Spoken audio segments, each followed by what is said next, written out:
ഏറ്റവും നല്ല crypto currency കുഴപ്പിക്കുന്ന ചോദ്യമാണ്. കാരണം ഓരോരുത്തർക്കും ഓരോ യൂസ് കേസ് ആയിരിക്കും. അതുകൊണ്ട് തന്നെ ക്രിപ്റ്റോയും പലതരത്തിലുള്ള ക്രിപ്റ്റോ ഉള്ളതുകൊണ്ട് നമുക്ക് ഒരിക്കലും ഒരു currency is the best among all എന്ന് ഒരിക്കലും പറയാൻ സാധിക്കില്ല. സോ അവിടെ നമ്മൾ ചോദിക്കുന്ന ചോദ്യം എന്താണെന്ന് വെച്ച് കഴിഞ്ഞാൽ നിങ്ങളുടെ സ്പെസിഫിക് യൂസ് കേസ് എന്താണ്. ഇപ്പോൾ ഞാൻ ഇതിനു മുമ്പുള്ള വീഡിയോയിൽ പറഞ്ഞ പോലെ തന്നെ നമുക്ക് ജസ്റ്റ് 2 യൂസ് കേസുകൾ നോക്കാം. ഇപ്പോൾ ബിറ്റ്കോയിൻ ആൻഡ് ഇത്തേറിയം.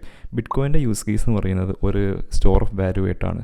ആ ഒരു കാറ്റഗറിയിൽ അതിനൊഴിച്ച് വേറെ നല്ല കറൻസി ഇല്ല, വേറെ നല്ല ക്രിപ്റ്റോ കറൻസി ഇല്ല. കാരണം ബിറ്റ്കോയിനെ പോലെ വാല്യൂ സ്റ്റോർ ചെയ്താക്കാൻ പറ്റുന്ന വേറൊരു ക്രിപ്റ്റോ കറൻസിയും ഇതുവരെയും ഉണ്ടായിട്ടില്ല. സോ ആ ഒരു യൂട്ടിലിറ്റി ഫാക്ടർ നോക്കുകയാണെന്നുണ്ടെങ്കിൽ ബിറ്റ്കോയിൻ ആണ് ദി ബെസ്റ്റ്. അതുപോലെ തന്നെ നിങ്ങൾ സ്മാർട്ട് കോൺട്രാക്ട്സ്, അതായത് ബ്ലോക്ക് ചെയിനിൽ തന്നെ ഓട്ടോമാറ്റിക്കായിട്ട് പല പല ആക്ഷൻസും ചെയ്യാൻ ഇഷ്ടപ്പെടുന്ന ഒരാളാണ് നിങ്ങളെങ്കിൽ ഇത്തരത്തിൽ വരുന്ന ആ ഒരു കമ്പാറ്റബിലിറ്റി അല്ലെങ്കിൽ ആ ഒരു ഫ്ലെക്സിബിലിറ്റി വേറെ എവിടെയും കിട്ടുന്നില്ല. ഇനി അതുമല്ലാതെ നിങ്ങൾ ഫാസ്റ്റ് ആൻഡ് ഈസി ആയിട്ട് ട്രാൻസാക്ഷൻ ചെയ്യാൻ ഉദ്ദേശിക്കുന്ന ആളാണെന്നുണ്ടെങ്കിൽ സൊളാനോ എന്നുള്ളൊരു ക്രിപ്റ്റോ കറൻസി ഉണ്ട്. ഇനി അതുമല്ല നിങ്ങൾക്ക് പ്രൈവസിയാണ് നിങ്ങളുടെ മെയിൻ ഫാക്ടറെങ്കിൽ, അതായത് നിങ്ങളുടെ അഡ്രസ്സ് വേറെ ആരും കാണാൻ പാടില്ല, നിങ്ങൾ പ്രൈവറ്റായിട്ട് നിങ്ങൾ ട്രാൻസാക്ഷൻ ചെയ്യുന്നുണ്ടെങ്കിൽ അങ്ങനെയുള്ള ആളാണ് നിങ്ങളെങ്കിൽ നിങ്ങൾ പ്രിഫർ ചെയ്യേണ്ട ഒരു ക്രിപ്റ്റോ കറൻസിയാണ് മൊണേറോ. പലർക്കും പല യൂസ് കേസുള്ള പോലെ തന്നെ ഈ ഒരു ടോപ്പിക്കിന് പ്രത്യേകിച്ച് ഒരു ആൻസർ പറയാൻ പറ്റില്ല. കാരണം ഓരോരുത്തർക്കും ഓരോ താല്പര്യങ്ങളായിരിക്കും. നിങ്ങൾക്ക് ഏത് തരത്തിലുള്ള കോയിനാണ് ഇഷ്ടം, നിങ്ങളുടെ പർപ്പസ് എന്താണ്, നിങ്ങൾക്ക് ആ പർപ്പസിൽ നിങ്ങൾ ഉപയോഗിക്കുന്ന ആ ക്രിപ്റ്റോ ആയിട്ട് സാറ്റിസ്ഫൈഡ് ആണെങ്കിൽ താഴെ കമൻറ്റ് സെക്ഷനിൽ രേഖപ്പെടുത്തുക.